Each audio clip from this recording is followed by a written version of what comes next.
Well, what I want to do in the 20 minutes that's allotted to me is not bore you into either anger or acceptance or whatever by rattling through the 300-page report that was released last week. The newspapers have covered it extensively, and I think people are familiar with the main thrust of the proposals that we've made.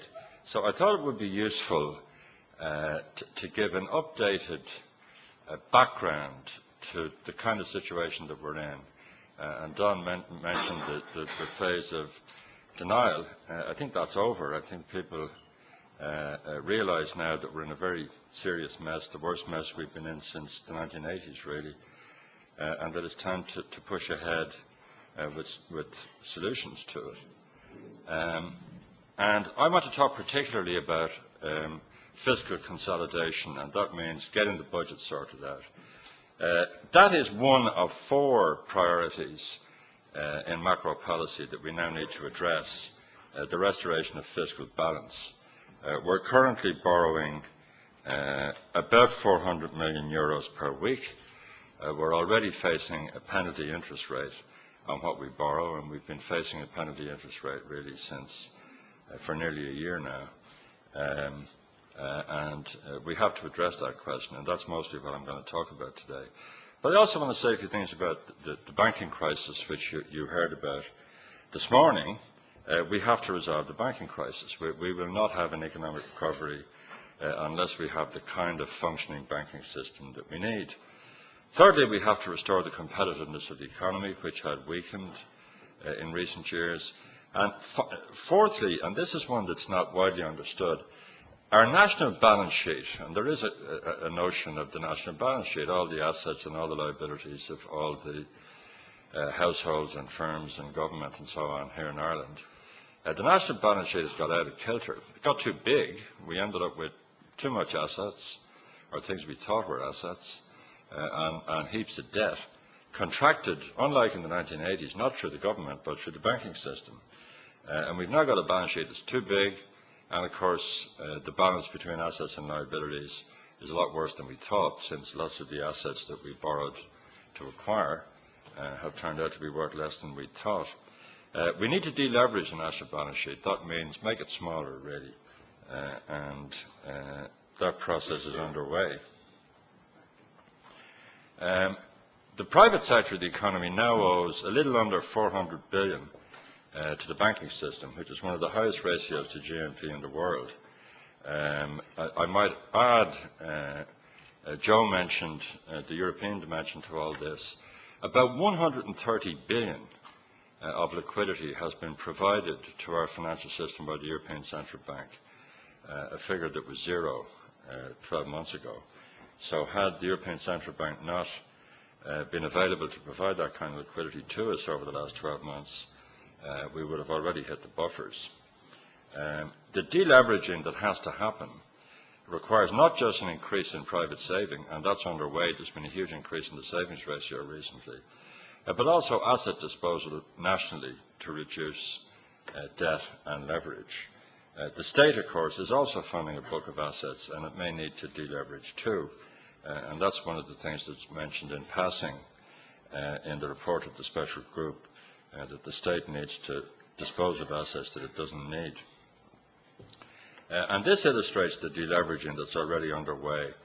This chart shows, as a percentage of GDP, the net foreign liabilities of the Irish banking system, and you can see from the chart that they trundle along at a fairly lowish level until about 2003, 2004, took off, increased really very dramatically, and that's turned now, and that part of the deleveraging process is underway. To give a further bit of background to the nature of the financial crisis, this chart shows the debt repayments, the ratio of debt repayments to income of the personal sector of the economy, which means households. And I don't know if you can see the chart clearly at the back of the room, but from a little over 10%, 11 or 12% of personal sector income was being devoted to debt repayments back in the year 2000. that figure had more or less doubled by 2008. So by 2008, instead of the personal sector devoting 12% or so of its available income to debt service costs, they were devoting 24%, and that obviously had a lot to do with the huge borrowing for housing and for various other purposes. And these figures are the other side of the same coin. They show the amount of bank lending that there was to three sectors of the Irish economy, to construction and to real estate activities, not including mortgages, but this is lending to construction firms and to property developers and property firms. And you can see that the amount that was lent by the Irish banking system to those activities was a pretty trivial percentage of their assets back in 1997, and just rocketed up to between 25 and 30% by the end of last year. So there has been a huge financial explosion, really, in the balance sheets of the banking system. This happened against a background where economic growth had slowed down, and people talk a bit as if Ireland had a fantastically well-performing economy until about a year ago, and then suddenly the Celtic Tiger got shot, and we discovered that we're poor. That's not the way it's happened. The really rapid growth period was from 1995 to about 2002. And I've shown three different measures of overall national economic activity there. And sorry for the jargon, but one of them is called real output, the second one is real GNP, the third one is real national disposable income. And I've just divided the periods into 1995 to 2002, and then 2002 up to the best estimates we have for the outturn in 2008. And you can see there that under all three measures, there was a very sharp fall in the rate of growth as between these two periods. So it's not true to say that everything was hunky-dory until last year. There was clear evidence of a slowdown in economic activity a few years earlier. We also know that a lot of the activity was building houses that we didn't need, so even those figures were a little bit false. One of the reasons why the public finances collapsed is on the tax side. There have been very strong growth in public spending, faster than was prudent, but in addition, an awful lot of government revenue was coming from taxes on property, and there are really three different taxes, all of them transactions taxes. The first is VAT on new house sales, the second is capital gains tax on the disposal of non-residential property, and the third is stamp duty. And if you add up those three, you get this chart here. And you can see that there was a real boom in tax revenue from these sources until 2006, since which time government revenue from those sources has fallen off a cliff. And while we don't know the exact figure, it looks as if those taxes will be shy in 2009 by at least 6 billion as against what was happening before. There's been a decline in tax revenue under all headings, but this is just dramatic, and that has contributed to the serious public finance crisis, our excessive reliance on some tax sources that turned out to be transitory. This chart shows the government budget gap, and the red and blue lines track one another. In other words, we had more or less a zero budget deficit. We had little surpluses and little deficits all along from 2000 until about 2006-07. And then you can see the two lines began to diverge. And the spending line has kept rising. And it's continued to rise into 2009. A lot of people think we've had expenditure cuts. Government spending in 2009 is well ahead of government spending in 2008 for reasons that I'll come back to. And you can see there the blue line is the collapse in revenue. Now the gap that's opened up is 20 billion a year, or 400 million a week, and that's what we're now borrowing.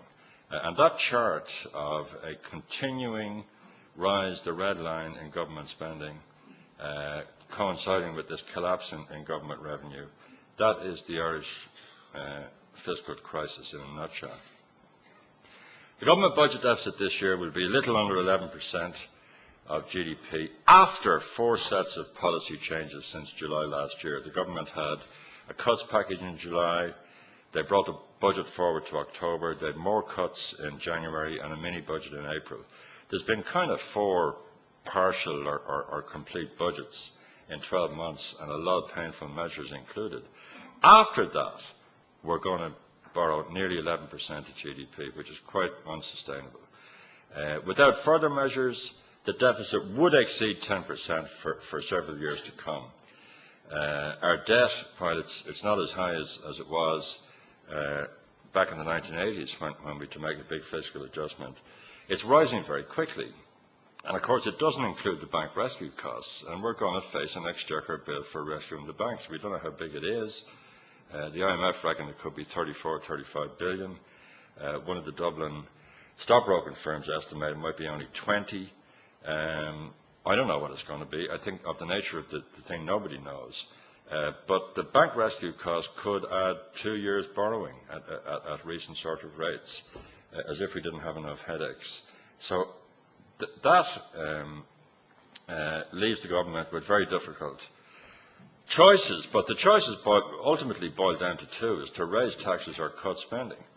And real exchequer spending rose nearly 6% in 2008, and is actually rising even faster in 2009. And people find that hard to believe, but government expenditure is going up rapidly this year.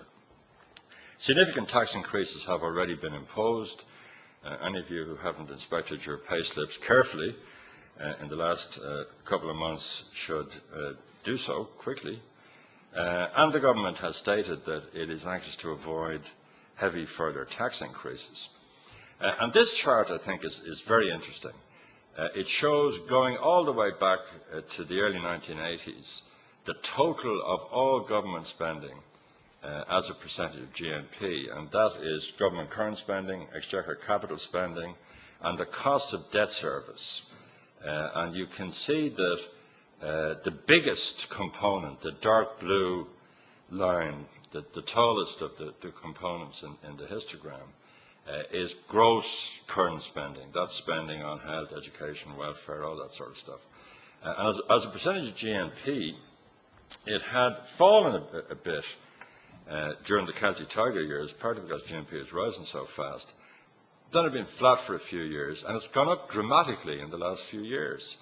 Of course, this year, it's gone up because there's more and more people on the live register, unfortunately. And also because there just have been continuing increases in voted spending under the various headings. The other little bits in the diagram there are not quite so clear, but if you get a chance to have a look at it, and I'll get somebody to put it up on the summer school's website later on, you'll be able to see that the debt service item has begun to rise, and that will remind lots of us, Alan Dukes in particular, who was in government back in the 1980s. That was one of the things that really made things so difficult in the 1980s. And if you look at the chart, you'll see that the debt service burden was a big component of government spending at that time. We'd borrowed a lot of money, we had a big debt, interest rates were high. The debt service actually fell, and fell quite dramatically over the last 5, 6 years ago. Even 2 or 3 years ago it was pretty small. It's ominous, though. It's begun to creep up again in the last while. And the bottom line on all of this is that total government spending as a percentage of GNP is now back to where it was in 1987. So if anybody has you persuaded that we don't have, relative to income, high government spending in Ireland right now, well, they're wrong. The combination of the increases in spending in recent years and the squeeze on GNP means that the percent of our GNP that has been devoted to public spending now is as high as it was back in 1987. And that shows exchequer spending excluding debt service, and you can see a similar pattern there. These figures show what's happened to total spending, all exchequer spending, inflation as measured by the Consumer Price Index, and what the difference between the two is. And it's very interesting, the figures. There was a real increase in total spending of 11.2% in 2001, but in all the other years along the way, it was 5, 6, 4, 9, 6, 7. Last year, in 2008, there was a real increase in spending ahead of inflation of 5.7%. This year, and this is only a stab at it, obviously, the year is only half over, spending is up 6.9%. I mean, you know, in the total amount of money the government's going to spend in Ireland this year is up 6.9% in cash as against last year. Price level is probably going to be down 3, CPI could be down 3.8%, and that gives you an even bigger real growth in spending this year. To go back to what happened in the 1980s, the budget balance, the budget deficit got stuck in a groove at 10 or 12%, and we didn't get out of that groove for 7 or 8 years. We ended up with a huge debt burden. Eventually, at the end of the 1980s, we took lots of actions. Also got lucky a bit, and tax revenues began to recover, and we eventually got out of it. But I put in that chart to remind ourselves that the last time we were in a public finance crisis, it took us a long time to get out of it. I just want to finish by saying a few general things about the report of what it was called the Special Group on Public Service Numbers and Public Expenditure. Not the snappiest title that Sir Humphrey ever came up with. George Lee, when he was a reporter, he rang me on my mobile one day. I was in the car, and he said, "It's 5 to 1, I'm going on the 1 o'clock news. What's the correct name of this outfit that you're the chairman of?" And I had to say, "I don't know, George." And he had to ring some guy in finance to find out what it was. But the proposals need to be seen, firstly, as a set of options for the government. That's all they are. But they must be seen against the background of borrowing at 400 million a week. We're already paying a penalty interest rate. The borrowing markets are terribly difficult, the most difficult really since the 1960s. Inflation has turned negative. That has to have consequences for how much we spend. So to conclude, a fiscal consolidation is simply unavoidable. Borrowing at 10% of GDP for any length of time is risky, even in benign credit markets. The sovereign debt markets now are the most difficult that I can remember. Any notion people have that the international bond markets have settled down and that the worst is over and we've turned the corner is baloney. I think those markets are going to remain iffy for at least another few years. So it seems to me that we need to contain borrowing in 2009 and try to reduce the borrowing requirement as a percentage of GDP decisively in 2010. And that means cuts in current and capital spending. It may also mean further tax measures. And it means looking at all spending. The responses to the publication of our report last week have included accusations that we have targeted certain areas, and I'm counting the areas, and as far as I can make out now, spokespersons for every single government department have stated that they were targeted. And they're right. We looked at everything with no red lines and no areas of current spending exempted. And a similar exercise is underway. I've nothing to do with it in the Department of Finance on the capital budget. That's the situation that we're in. And the option is to deal with it or leave it to somebody else to deal with it if we fail. Thank you.